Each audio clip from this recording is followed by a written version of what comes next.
اہل بیت سے سچی سچی محبت کرنے کی توفیق عطا فرمائی۔ تو خالق کائنات نے ارشاد فرمایا انما یرید اللہ لیذہب عنکم الرجس اہل البیت ویطہرکم تطہیرا، کہ اے محمد صلی اللہ علیہ وآلہ وسلم کے گھر والوں، اللہ نے تو یہی ارادہ فرمایا ہے کہ تم سے ناپاکی کو دور کر دے اور تمہیں پاک کرے جس طرح پاک کرنے کا حق ہے۔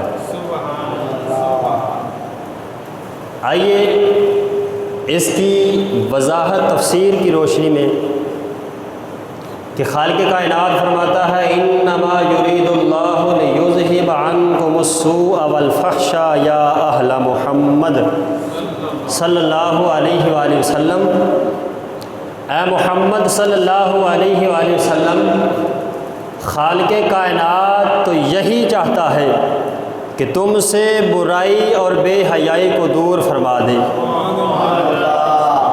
تمہارے گھر والوں سے برائی اور بے حیائی کو دور فرما دے، وَيُطَهِّرَكُم مِّنَ الدَّنْسِ الَّذِي يَكُونُ فِي مَعَاصِ اللَّهِ، اور اے میرے محبوب کے گھر والوں، خالق کائنات تم سے ہر قسم کی میل کچیل کو دور فرما دے۔ تطہیراً فہم اہل بیت ویطہرہم وخصہم فی رحمت منہ، کہ اے میرے محبوب کے گھر والوں، خالق کائنات نے تم کو ہر عیب سے، ہر گناہ سے پاک کر کے اپنی رحمت کے ساتھ خاص فرما لیا ہے۔ اسی آیت کی وضاحت کرتے ہوئے آقا علیہ الصلوۃ والسلام نے ارشاد فرمایا انا واہل بیتی مطہرون من الذنوب، فرمایا میں اور میرے گھر والے تمام کے تمام گناہوں سے محفوظ ہیں، گناہوں سے پاک ہیں۔ اب یہاں پر اہل سنت کا جو موقف ہے، متفق فیصلہ ہے، وہ یہ ہے کہ انبیاء کرام علیہم السلام یہ معصوم ہیں، ہمارے آقا علیہ الصلوۃ والسلام گناہوں سے معصوم ہیں، لیکن جو آپ کی آل ہے، آپ کی اولاد ہے، گھر والے ہیں، وہ محفوظ عن الخطا ہے۔ خالق کائنات نے ان کو خطا سے محفوظ فرما لیا ہے، معصوم نہیں ہے۔ دوسرے مقام پر ارشاد فرمایا الا ان مثل اہل بیتی فیکم مثل سفینۃ نوح من راکبہا نجا ومن تخلف عنہا غرق، فرمایا کہ تمہارے اندر میری اہل بیت نوح علیہ السلام کی کشتی کی مثل ہے، جو سوار ہوا وہ بچ گیا، جو پیچھے رہ گیا خالق کائنات نے غرق کر دیا۔ مطلب کیا تھا؟ فرمایا دنیا والوں تم میں سے جو میری اہل بیت کے دامن کو تھام لے گا، پھر خالق کائنات اسے غرق نہیں ہونے دے گا، غرق نہیں ہونے دے گا۔ تیسرے مقام پر ارشاد فرمایا اصحابی کالنجوم بأیہم اقتدیتم اہتدیتم، فرمایا میرے صحابہ ستاروں کی مثل ہیں، جس کی اتباع کرو گے ہدایت پا جاؤ گے۔ انہی صحابہ کی عظمت کو بیان کرتے ہوئے آگے آقا علیہ الصلوۃ والسلام نے ارشاد فرمایا کہ لکل شیء اساس، ہر چیز کی کوئی نہ کوئی بنیاد ہوتی ہے۔ ہم گھر بناتے ہیں، اس کی بنیاد رکھی جاتی ہے، سڑک بنائیں اس کی بنیاد رکھی جاتی ہے۔ فرمایا ہر چیز کی بنیاد ہوتی ہے۔ وَإِسَاسُ الْإِسْلَامِ، فرمایا اسلام کی دو بنیادیں ہیں۔ نمبر ایک اصحاب رسول اللہ، ایک میرے صحابہ کی محبت ہے۔ وَحُبُّ اہل بیتی، فرمایا دوسری میری اہل بیت کی محبت ہے۔ تو کامیاب وہی ہوگا جو دونوں بنیادوں پر کھڑا ہوگا۔ جس نے ایک بنیاد کو پکڑا دوسری کو چھوڑ دیا وہ کبھی بھی کامیاب نہیں ہوگا۔ اسی آیت کی وضاحت کرتے ہوئے حضور علیہ السلام نے ارشاد فرمایا والذی نفسی بیدہ، مجھے خالق کائنات کی عزت کی قسم ہے جس کے قبضہ قدرت میں میں محمد کی جان ہے، فرمایا لا ينفع عملہ احدا الا بمعرفت حقنا، فرمایا کسی کا عمل کسی کو کوئی فائدہ نہیں دے گا، نمازیں ہوں، روزے ہو، زکوٰۃ ہو، جو مرضی ہو، جب تک وہ میری اہل بیت کا، میرے صحابہ کا حق پہچان کر ادا نہیں کرے گا، فرمایا اس کا کوئی عمل اسے کوئی عمل فائدہ نہیں دے گا۔ یہ صحابہ کی عظمت ہے۔ پھر آگے آقا علیہ السلام نے ارشاد فرمایا، حضرت ابن عباس فرماتے ہیں کہ میں نے آقا کی بارگاہ میں عرض کی یا رسول اللہ، جب قریشی لوگ آپس میں ملتے ہیں تو بڑے حسین انداز سے ملتے ہیں، خوبصورت لہجوں کے ساتھ، چہروں کے ساتھ ملتے ہیں، آقا جب ہم سے ملتے ہیں، یہ ابن عباس زور کے چچا کے بیٹے ہیں، آقا جب ہم سے ملتے ہیں ان کے اندر وہ جذبہ نہیں ہوتا، وہ پیار، وہ انداز نہیں ہوتا۔ تو آپ فرماتے ہیں حضور علیہ السلام نے جب یہ بات سنی تو آپ کا رنگ مبارک سرخ ہو گیا، غصے میں آگے، جلال میں آگے، فرمایا مجھے اللہ کی قسم ہے تم میں سے اس وقت تک کوئی مومن نہیں ہوگا جب تک وہ اللہ اور میرے قرابت کی وجہ سے میری اہل بیت سے محبت نہیں کر لیتا، فرمایا اس وقت تک وہ مومن نہیں ہوگا۔ یہ اہل بیت کی محبت ہے کہ جو حضور نے جگہ جگہ ارشاد فرمائے۔ ایک اور مقام پر ارشاد فرمایا کہ لا یؤمن احد حتی اکون احب الیہ من نفسہ، فرمایا تم میں سے اس وقت تک کوئی مومن ہو ہی نہیں سکتا جب تک وہ اپنی ذات سے بڑھ کر میری ذات سے محبت نہیں کر لیتا۔ پھر فرمایا وَيَكُونُ اطراتی احب الیہ من اطراتہ، اپنی اولاد سے بڑھ کر جب تک میری اولاد سے محبت نہیں کرتا، فرمایا مومن نہیں ہو سکتا۔ پھر فرمایا وَأَهْلِي أَحَبَّ إِلَيْهِ مِنْ أَهْلِهِ، اپنے گھر والوں سے بڑھ کر جب تک میرے گھر والوں سے محبت نہیں کر لیتا، فرمایا مومن نہیں ہو سکتا۔ ابھی بات ختم نہیں ہوئی، فرمایا وَذَاتِي أَحَبَّ إِلَيْهِ مِنْ ذَاتِهِ، اپنی ذات سے بڑھ کر جب تک میں محمد عربی کی ذات سے محبت نہیں کر لیتا اس وقت تک مومن نہیں ہو سکتا۔ تو یہ آقا علیہ السلام کے گھر والوں کی عظمت ہے۔ آپ کے گھر والوں کا مقام کیا ہے؟ آئیے ایک نئی روایت آپ کو سناتے ہیں۔ حضرت ابو ہریرہ رضی اللہ تعالیٰ عنہ آپ فرماتے ہیں آقا علیہ السلام نے ایک کندھے پر حسن کو بٹھایا، دوسرے پر امام حسین کو بٹھایا ہوا۔ میرے آقا علیہ السلام مسجد نبوی کی طرف آتے ہیں، مسجد میں داخل ہوئے، حضرت بلال حبشی سے فرمایا بلال اذان پڑھو۔ بلال حبشی عصر کی اذان پڑھتے ہیں، میرے آقا علیہ السلام نے آپ عصر کی نماز پڑھاتے ہیں، سلام پھیرا، میرے نبی علیہ السلام نے فرمایا اے میرے صحابہ آج تم نے گھر نہیں جانا، عرض کی کیوں آقا نہیں جانا؟ میرے نبی نے فرمایا آج میں محمد عربی حسنین کریمین کی عظمت تمہارے سامنے بیان کرنا چاہتا ہوں۔ آج خطیب میں محمد عربی ہوں گا، موضوع عظمت و شان حسن و حسین ہوگی، مجمع تمہارا ہوگا۔ صحابہ مسجد نبوی میں بیٹھ جاتے ہیں، میرے آقا علیہ السلام آپ کھڑے ہوئے، میرے آقا علیہ السلام نے ارشاد فرمایا الا یا ایھا الناس الا اخبرکم بخیر الناس، اے لوگوں کیا میں تمہیں نہ بتاؤں جو لوگوں میں سے بہترین ہے، جدن و جدتن، جس کا نانا بھی اعلیٰ ہے نانی بھی اعلیٰ ہے۔ صحابہ عرض کرتے ہیں قالوا نعم یا رسول اللہ، کا ضرور بتائیے۔ میرے آقا علیہ السلام نے فرمایا الحسن والحسین جدہما رسول اللہ صلی اللہ علیہ وآلہ وسلم جدتہ خدیجۃ الکبریٰ رضی اللہ تعالیٰ عنہ۔ میرے آقا نے فرمایا میرے صحابہ جو نانا اور نانی کے لحاظ سے اعلیٰ ہیں، الحسن والحسین، وہ حسن اور حسین ہیں، جن کے نانا اللہ کے رسول ہیں۔ نانی خدیجۃ الکبریٰ ہے۔ جب ساری کائنات نے جھٹلایا تھا تو خدیجہ نے کہا تھا اے محمد آپ گھبرائیے نا، آپ کا خدا آپ کے ساتھ ہے۔ حضور نے فرمایا کہ اے میرے صحابہ، جو نانا اور نانی کے لحاظ سے افضل ہیں وہ حسن اور حسین ہیں۔ پھر فرمایا کیا میں تمہیں نہ بتاؤں کہ جس کے باپ بھی اعلیٰ ماں بھی اعلیٰ؟ قالوا نعم یا رسول اللہ، صحابہ نے کہا یا رسول اللہ ضرور بتائیے۔ میرے نبی نے فرمایا وہ حسن وہ حسین ہیں جن کے باپ حضرت علی ماں حضرت فاطمہ زہرا۔ پھر میرے نبی علیہ الصلوۃ والسلام نے فرمایا اے صحابہ، کیا میں تمہیں یہ نہ بتاؤں جس کا ماموں بھی اعلیٰ ہے، خالہ بھی اعلیٰ ہے؟ صحابہ عرض کرتے ہیں یا رسول اللہ ضرور بتائیے۔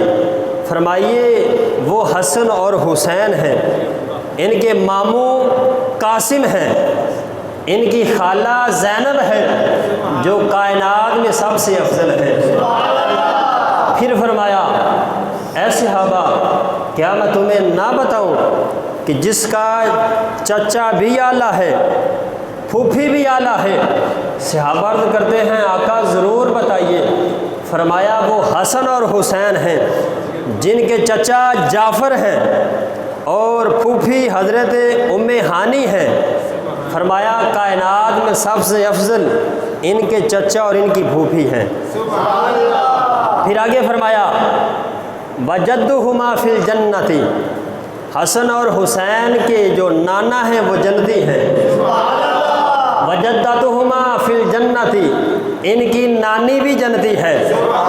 وابوہما فی الجنۃ، فرمایا ان کے باپ حضرت علی بھی جنتی ہے۔ وامہما فی الجنۃ، فرمایا ان کی والدہ حضرت زہرا بھی جنتی ہیں۔ اب توجہ میری طرف رکھیں، فرمایا ان کی والدہ حضرت زہرا بھی جنتی ہیں۔ وامہما فی الجنۃ، فرمایا ان کے چچا جعفر بھی جنتی ہیں۔ وامہما فی الجنۃ، فرمایا حسن اور حسین کے ماموں حضرت قاسم بھی جنتی ہیں۔ وخالاتہما فی الجنۃ، فرمایا حسن اور حسین کی خالائیں بھی جنتی ہیں۔ واماتہما، فرمایا ان دونوں کی جو پھوپھی ہیں وہ بھی جنتی ہیں۔ ابھی بات ختم نہیں کی، فرمایا وہما فی الجنۃ، حسن اور حسین دونوں جنتی ہیں۔ ابھی جملہ ختم نہیں ہوا، فرمایا ومن احبہما فی الجنۃ، فرمایا جس نے حسن اور حسین سے محبت کی وہ بھی جنتی ہے۔ کیا ہے؟ وہ بھی جنتی ہے۔ تو اب بتائیے اہل بیت سے محبت کرنے والے ہیں کون؟ جنتی۔ آئیے مزید اس کی وضاحت کرتے ہیں۔ آقا علیہ الصلوۃ والسلام نے ارشاد فرمایا تھا کہ جس نے میرے صحابہ اور میری اہل بیت کا حق ادا نہ کیا ان کا کوئی عمل انہیں کوئی فائدہ نہیں دے گا۔ ان دوبارے چلا گیا جی، کوئی عمل فائدہ نہیں دے گا۔ تو صحابہ نے عرض کی یا رسول اللہ صلی اللہ علیہ وآلہ وسلم، جو آپ کے صحابہ کے اور آپ کے اہل بیت کا حق ادا کرے، پہچان لے، ان کا ادب و احترام کرے، انہیں انعام کیا ملے گا؟ تو آقا علیہ الصلوۃ والسلام نے ارشاد فرمایا حب آل محمد صلی اللہ علیہ وآلہ وسلم یومن خیر من عبادت سنۃ، فرمایا جس نے میری اہل بیت کو حق پہچان لیا پھر ان کے ساتھ ایک دن محبت کی تو خالق کائنات ایک سال کی عبادت کا انہیں ثواب عطا فرمائے گا۔ صرف ثواب ہی نہیں، فرمایا ومن مات علیہ دخل الجنۃ، جو میری اہل بیت سے محبت کرتا ہوا مر جاتا ہے خالق کائنات اسے سیدھا جنت میں داخل فرما دے گا۔ ابھی جملہ ختم نہیں ہوا، میرے آقا نے اپنی اہل بیت سے محبت کرنے والوں کی جو عظمت بیان کی ہے آپ سنتے جائیں اور اپنے ایمان کو تازہ کرتے جائیں۔ یہ تفسیر روح البیان کے اندر بھی ہے، تفسیر کبیر کے اندر کنز العمال ان کے اندر احادیث یہ موجود ہیں۔ آقا علیہ الصلوۃ والسلام نے ارشاد فرمایا من مات علی حب آل محمد صلی اللہ علیہ وآلہ وسلم مات مومنا، فرمایا جو میری اہل بیت سے محبت کرتا ہوا مرے گا وہ ایمان کی دولت سے مرے گا۔ نہیں آپ کو سمجھ نہیں آئی، بلکہ یوں سمجھیے آقا علیہ الصلوۃ والسلام نے ارشاد فرمایا اے میرے غلاموں، میری اہل بیت سے محبت کرنا تمہارا کام ہے اور تمہارے ایمان کی گواہی دینا یہ میں محمد عربی کا کام ہے۔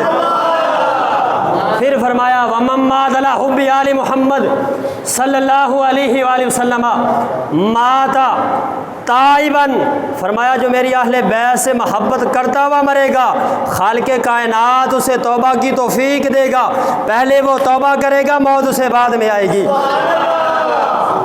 آگے فرمایا وَمَن مَّاتَ عَلَىٰ حُبِّ آلِ محمد صلی اللہ علیہ وآلہ وسلم مات شہیداً، فرمایا جس نے میری اہل بیت سے محبت کی جب مرے گا تو خالق کائنات اسے شہادت کی موت عطا فرمائے گا۔ آگے فرمایا وَمَن مَّاتَ عَلَىٰ حُبِّ آلِ محمد صلی اللہ علیہ وآلہ وسلم مات مغفور اللہ، فرمایا جو میری اہل بیت سے محبت کرے گا جب مرے گا تو وہ بخشا ہوا مرے گا۔ نہیں آپ نے بہت ڈھیلی سبحان اللہ کی ہے۔ اب دیکھیے اہل بیت کی عظمت بیان ہو رہی اور آپ اتنی کنجوسی کے ساتھ سبحان اللہ کہیں گے، مزہ تو نہیں آئے گا۔ آقا علیہ الصلوۃ والسلام ارشاد فرماتے ہیں کہ جو میری اہل بیت سے محبت کرے گا جب اسے موت آئے گی تو وہ اپنے آپ کو پہلے بخشوائے گا، موت اسے بعد میں آئے گی۔ تو یہ اہل بیت کی محبت ہے۔ ابھی جملے ختم نہیں ہوئے، آقا علیہ الصلوۃ والسلام نے ارشاد فرمایا من مات علی حب آل محمد صلی اللہ علیہ وآلہ وسلم جعل اللہ قبرہ مزار ملائکۃ الرحمت، فرمایا جو میری اہل بیت سے محبت کرتا ہوا مرے گا خالق کائنات اس کی قبر کو فرشتوں کی زیارت گاہ بنا دے گا۔ اب جو یہ چاہتا ہے کہ جب مروں فرشتے میری قبر پر آ کر زیارت کریں تو اسے چاہیے کہ وہ حضور کے اہل بیت سے محبت کرے۔ آگے فرمایا من مات علی حب آل محمد صلی اللہ علیہ وآلہ وسلم فتح لہ فی قبرہ بیابان الی الجنۃ، فرمایا جو میری اہل بیت سے محبت کرتا ہوا مرے گا خالق کائنات اس کی قبر کے اندر جنت کی 2 کھڑکیاں کھول دے گا۔ یعنی حضور یہ فرمانا چاہتے ہیں کہ میری اہل بیت سے محبت کرنا تمہارا کام ہے، جب تم قبر میں چلے جاؤ گے تو پھر جو ٹھنڈی ہوا کی 2 کھڑکیاں ہوں گی ان کو کھولنا یہ خدا کا کام ہے۔ آگے فرمایا من مات علی حب آل محمد صلی اللہ علیہ وآلہ وسلم یزف الی الجنۃ کما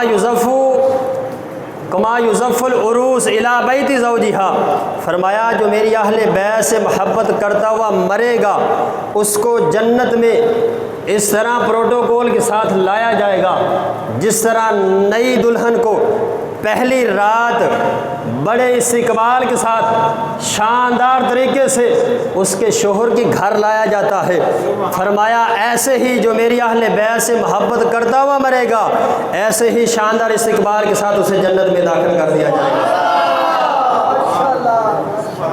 اب آگے توجہ کرنی جو آخری جملہ ہے اہل بیت کی محبت کے حوالے سے، اور میں چاہوں گا کہ آپ یہاں پر خوب سبحان اللہ کہیں کہ آقا علیہ الصلوۃ والسلام نے آخر میں نچوڑ نکال دیا کہ اہل بیت سے محبت کرنے والے ہوں گے کون۔ خوش نصیب ہیں وہ لوگ جو آج سے 1400 سال پہلے حضور کی زبان اقدس پر جن کا نام آیا تھا۔ صحابہ عرض کرتے ہیں یا رسول اللہ آپ کی امت کے 73 فرقے ہوں گے، آپ نے خود ہی فرمایا ہے کہ ایک جنتی ہوگا باقی جہنمی ہوں گے، آقا اس بات کی وضاحت کر دیجئے کہ جنتی کون ہے جہنمی کون ہے۔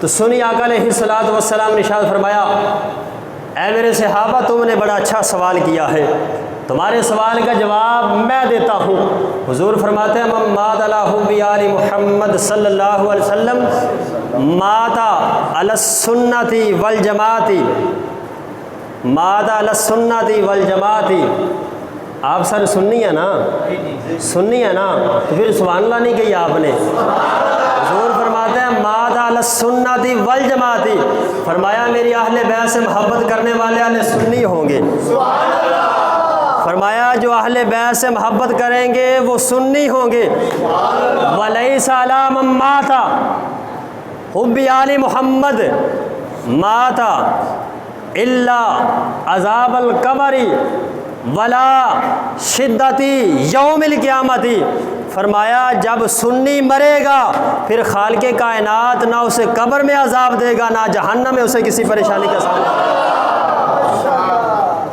کیا فرمایا؟ میری اہل بیت سے محبت کرنے والے سنی ہوں گے۔ تفسیر کبیر، تفسیر روح البیان اور کنز العمال کے اندر یہ حدیث موجود ہے۔ حضور علیہ الصلاۃ والسلام نے وضاحت فرما دی تھی کہ میری اہل بیت سے محبت کرنے والے سنی ہوں گے۔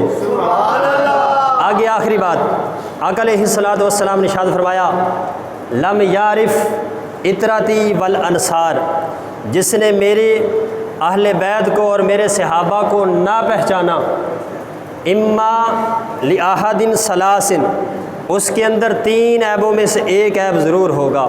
اب توجہ کرنا، وہ عیب ہوں گے کیا؟ فرمایا وَإِمَّا مُنَافِقٌ، میری صحابہ سے یا میری اہل بیت سے جو محبت نہیں کرے گا، فرمایا وہ منافق ہوگا۔ وَإِمَّا لِزَنِيَّةٍ، فرمایا جو میرے صحابہ سے یا اہل بیت سے محبت نہیں کرے گا وہ حرامی ہوگا۔ وَإِمَّا لِزَنِيَّةٍ، وہ زانیہ کا بچہ ہوگا۔ وَإِمَّا لِغَيْرِ طُهْرٍ أَيْ حَمَلَتْهُ أُمُّهُ عَلَى غَيْرِ طُهْرٍ، فرمایا تیسری نشانی یہ ہے کہ یا اس کی ماں ناپاکی کی حالت میں حاملہ ہوئی ہوگی، یعنی حیض کے دنوں میں مرد کا اپنی بیوی کے پاس جانا حرام ہے، تو فرمایا جو میرے صحابہ کی گستاخی کرے گا یا میری اہل بیت سے محبت نہیں کرے گا اس کی ماں ناپاکی کی حالت میں حاملہ ہوئی ہوگی۔ پھر آگے فرمایا کہ من مات علی بغض آل محمد صلی اللہ علیہ وآلہ وسلم مات کافرن، فرمایا جو میری اہل بیت سے بغض رکھتے ہوئے مرے گا پھر وہ ایمان لے کر نہیں مرے گا بلکہ کافر ہو کر مرے گا۔ اور آگے فرمایا من مات علی بغض آل محمد صلی اللہ علیہ وسلم جاء یوم القیامت مکتوبا بین عینیہ آیس من رحمت اللہ، جو اہل بیت سے بغض رکھنے والا مرے گا قیامت کے دن جب آئے گا اس کی پیشانی پر لکھا ہوگا کہ اللہ کی رحمت سے آج تو مایوس ہو جا۔ پھر فرمایا من ابغضنا اہل بیتی، من ابغضنا اہل بیتی حاشرہ اللہ یوم القیامت یہودیا، فرمایا میری اہل بیت سے بغض رکھنے والا جب مرے گا تو پھر قیامت والے دن خالق کائنات اسے یہودیوں کے ساتھ کھڑا کرے گا۔ اب بتائیں کہ جو یزید کو اچھا کہیں اور امام حسین کو معاذ اللہ باغی کہیں ان کے بارے میں کیا حکم ہے؟ فرمایا یا تو وہ منافق ہوگا یا حرامی ہوگا یا اس کی والدہ ناپاکی کی حالت میں حاملہ ہوئی ہوگی۔ پھر فرمایا کہ ایسا بندہ قیامت والے دن یہودیوں کے ساتھ کھڑا ہوگا۔ لیکن یہ خوش نصیب سنی ہے جن کو میرے آقا خود ہی بشارت دے گئے تھے کہ میری اہل بیت سے محبت کرنے والے سنی ہوں گے، جب مریں گے پھر نہ انہیں قبر میں عذاب ہوگا نہ حشر کا ڈر ہوگا۔ مطلب کیا تھا کہ یہ سیدھے جنت میں چلے جائیں گے۔ بس آخری بات، ترمذی شریف کے حدیث پاک اہل بیت سے محبت کے حوالے سے آقا علیہ الصلوۃ والسلام نے ارشاد فرمایا احبوا اللہ لما یغزوکم من نعمتہ، اے لوگو خدا سے محبت کرو۔ آقا کیوں محبت کرے؟ فرمایا اس لیے کہ وہ تمہیں اپنی نعمتوں سے رزق دیتا ہے۔ وَأَحِبُّنِي لِحُبِّ اللَّهِ، فرمایا اور میں محمد عربی سے محبت کرو، مجھ سے محبت کرو۔ آقا کیوں کرے؟ فرمایا خدا کرتا ہے، تم کیوں نہیں کرتے؟ اور فرمایا وَأَحِبُّ اطرتی، میری اہل بیت سے محبت کرو۔ کیوں؟ لحبی، فرمایا میں محمد عربی خود محبت کرتا ہوں، جب میں محبت کرتا ہوں تو تم بھی میری اہل بیت پر محبت کرو۔ پھر صحابہ نے عرض کی یا رسول اللہ ہمیں ملے گا کیا؟ تو آقا علیہ الصلوۃ والسلام نے ارشاد فرمایا جب قیامت کا دن ہوگا، پل صراط بچھی ہوگی، جو اہل بیت سے محبت کرنے والے ہوں گے انہیں ایک پرچی دی جائے گی، جس کے ہاتھ میں پرچی ہوگی وہ پل صراط سے آنکھ جھپکنے سے پہلے پہلے گزرے گا اور جنت میں داخل ہو جائے گا۔ دعا ہے کہ خالق کائنات ہمیں اہل بیت سے سچی سچی محبت کرنے کی توفیق عطا فرمائے۔ اللہ اکبر۔